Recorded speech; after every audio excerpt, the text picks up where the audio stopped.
언젠간부터 대세가 된 단어가 하나 있으니 바로 탄소 중립입니다. 그런데 탄소 중립 말은 많이 들어봤지만 정확히 어떤 뜻을 가지고 있을까? 그리고 어디서 어떻게 탄생하게 된 것일까? 오늘은 인천항만공사와 함께 탄소 중립에 대해 알아보려 합니다. 탄소 중립이란 탄소 발생을 줄이거나 흡수해 실제 탄소 발생량을 0으로 만드는 넷제로를 의미합니다. 탄소 배출을 전혀 하지 않는 배출 제로와는 조금 다른 개념인데, 탄소 중립이라 함은 어쩔 수 없이 나오게 되는 탄소가 있다 하더라도 배출한 만큼 다시 흡수해 실제 배출량을 0으로 만드는 것을 말합니다. 그렇다면 탄소 중립은 언제 어떻게 나오게 된 것일까? 사실 우리 인류는 아주 오래전부터 에너지와 함께 생활했습니다. 원시 인류부터 불을 사용하기 시작했으며 약 3000년부터는 석탄을, 20세기에 들어서는 석유와 천연가스까지 사용하게 됩니다. 그러면서 덩달아 늘어난 것이 바로 이산화탄소와 메탄 같은 탄소였습니다. 그런데 문제는 이런 메탄이나 이산화탄소는 지구로 들어온 태양열 에너지를 가둬버리고 지구의 온도를 올리는 온실 효과를 가지고 있다는 것입니다. 이렇게 늘어난 탄소 때문에 지구의 평균 기온은 산업혁명 전보다 1.1도, 북극은 최근 100년간 무려 3도가량이 상승했습니다. 이로 인해 산업혁명이 시작되던 1800년대 유럽 대륙의 4배 이상 됐던 만년설의 크기가 지금은 3배 정도로 줄어들었으며 이마저도 무서운 속도로 빠르게 녹고 있다는 것입니다.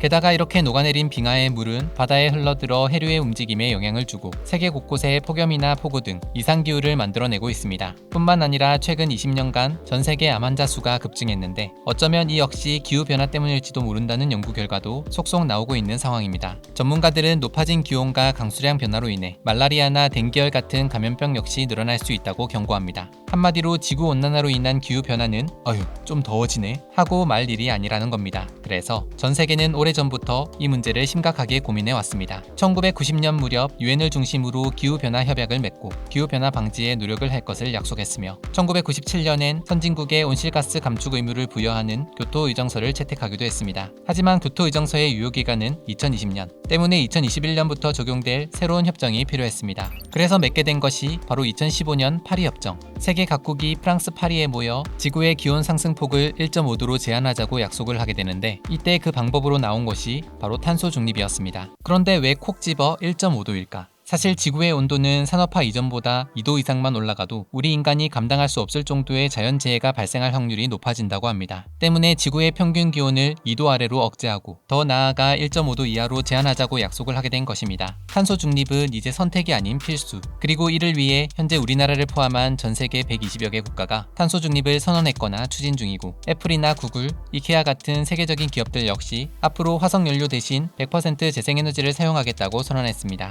또 이미 스위스나 스웨덴, 핀란드 등 세계 50여 개 나라에선 탄소를 배출한 만큼 세금을 내는 탄소세를 시행 중입니다.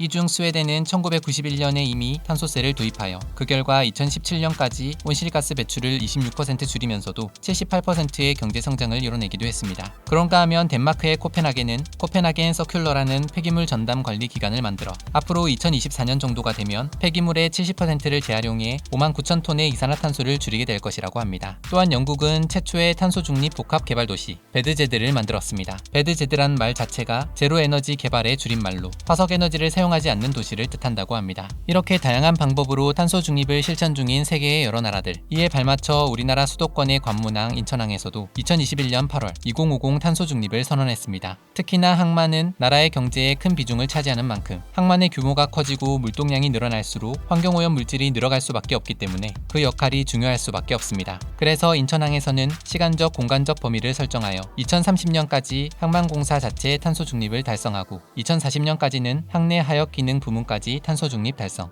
2045년까지는 항만 배후단지 육상과 해상 부문까지 탄소 중립을 달성하여 2050년 이전에 인천항 탄소 중립을 달성할 계획이라고 합니다. 이를 위해 인천항은 노후 하역 장비의 DPF, 즉 배기가스 중 미세 매연 입자인 PM을 정화하는 장치 부착을 지원하여 친환경 장비로 전환하고 있습니다. 입항 선박들의 연료 사용을 줄이기 위해 항만 입항 전 20해리 지역부터 조속으로 입항 시 항비를 일정 부분 감면해주는 선박 조속 운항 프로그램도 운영하고 있습니다.